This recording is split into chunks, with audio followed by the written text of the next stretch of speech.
વાડીનાર બંદરે ગેસનો મહાસાગર ગણાતું જગવસંત જહાજ લંગારાયું છે। આશરે 47,000 મેટ્રિક ટન એલપીજીના જંગી જથ્થા સાથે એમટી જગવસંત ભવ્યનું આગમન તેનું થયું છે।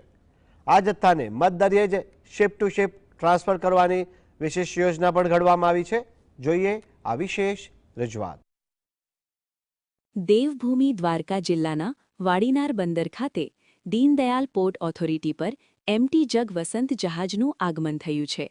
આ વિશાળ જહાજ 47,000 મેટ્રિક ટન એલપીજીનો જથ્થો લઈને આવ્યું છે, જેનું એન્કરેજ પોઈન્ટ પર શિપ ટુ શિપ ટ્રાન્સફર કરવામાં આવશે।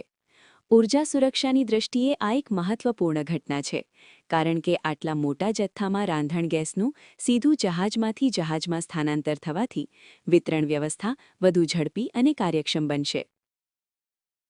દીનદયાલ પોર્ટ ઓથોરિટી દ્વારા જાહેર કરાયેલા દ્રશ્યોમાં આ અત્યાધુનિક ઓપરેશનની ઝલક જોવા મળે છે।